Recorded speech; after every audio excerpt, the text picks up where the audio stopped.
Especially in a gang mentality frame of reference, the boy's not even allowed to leave the home. Who does he see bathing? He sees mother bathing. What does he see mother putting on? Powder and lotion, being sweet. What is he going to do when he bathes? Has he ever bathed with a man? Does he know what the difference is?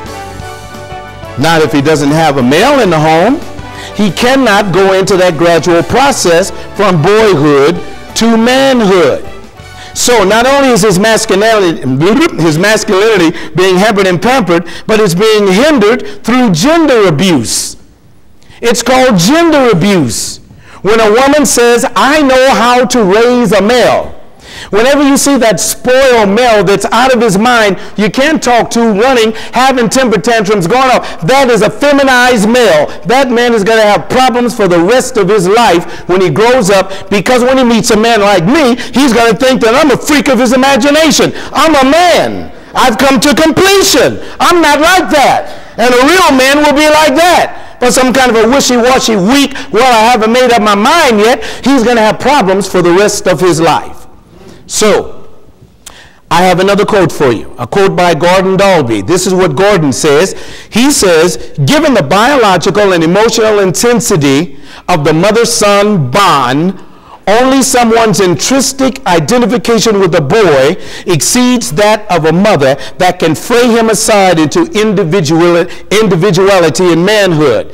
Then he goes on and says, clearly only the father meets such a requirement. In other words, what Gordon is saying, when you look at the emotional tie between mother and son, it's going to take another man to help that boy become one, because the mother is hindering the growth. And she's doing it unconsciously. She cannot help to hinder it. She is not a male.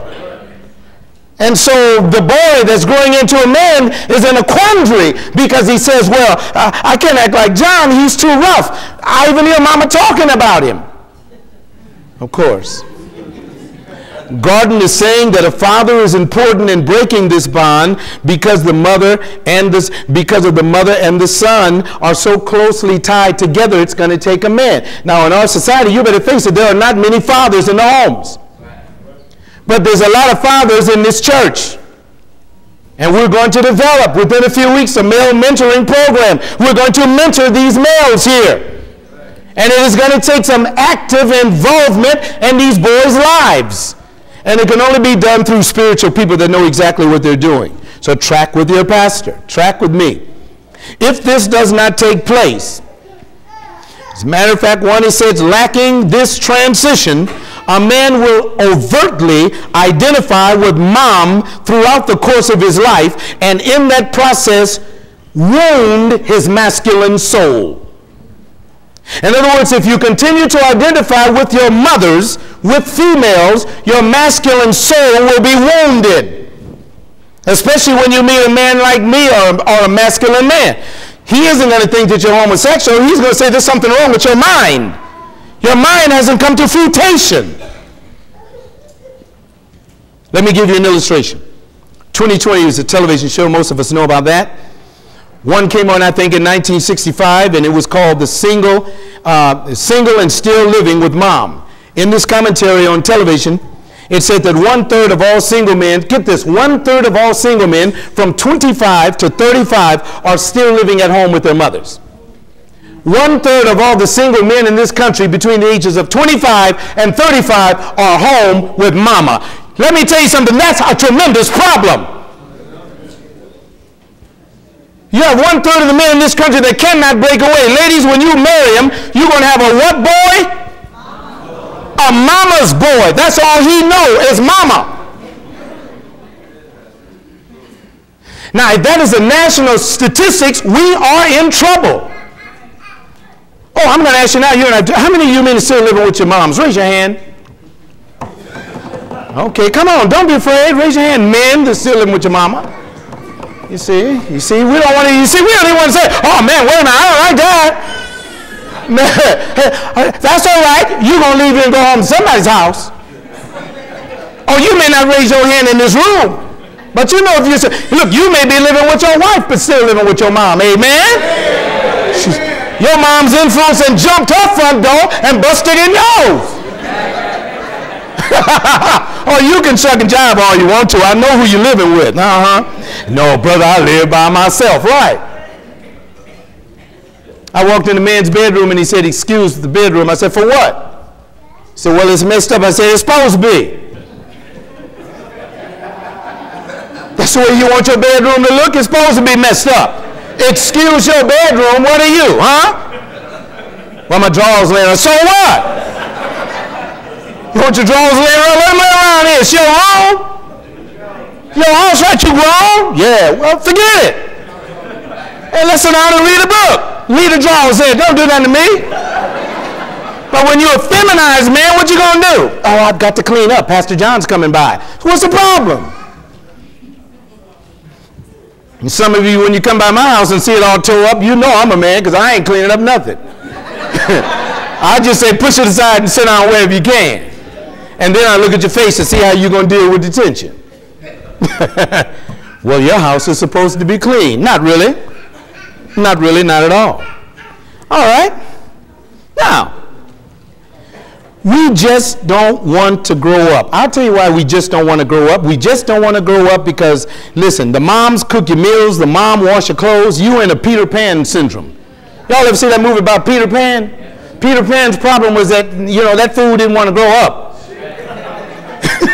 Peter Pan's a grown person flying around with these children. Didn't want to grow up. That's the way some men are. Grown men flying around, trying to be young. See, so, you know, hey, yeah, light on the feet. Oh, yeah, man. No, you got the Peter Pan syndrome. Come on, we're going to get out of this. Now, let's look at this. Wait, before I get into that, let me give you an illustration. Let me give you an illustration from the African-American culture. I watched a series on television a number of years ago about African tribes people. And there was this tribe out in the middle of Africa somewhere, I don't know where it was, and Lucy and I watched it, and we found it very interesting.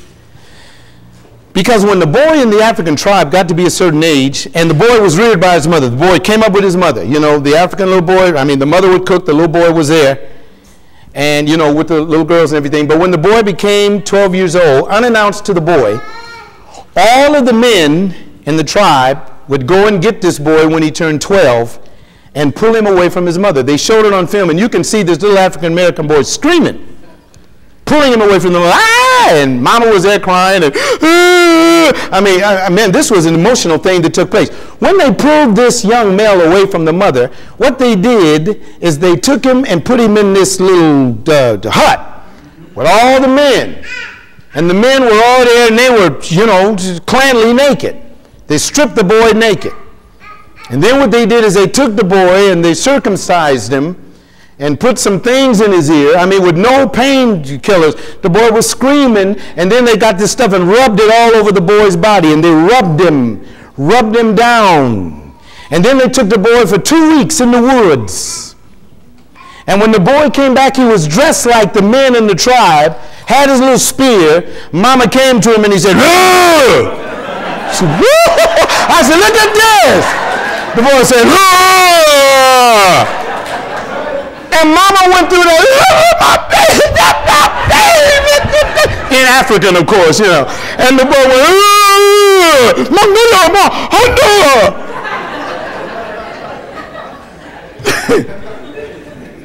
Now, brothers and sisters, if that illustration don't work, nothing will. You got to be pulled away from that. But since we do not live in that African culture, because all of us are not from that culture, and I'm not even really from that culture, what must we do? I think that what we must do is we must look at Breakaway Part 1, Biblical Style. Breakaway Part 1, Biblical Style. Now, what I'd like you to do is to turn to Luke chapter 2. Luke chapter 2. Kind of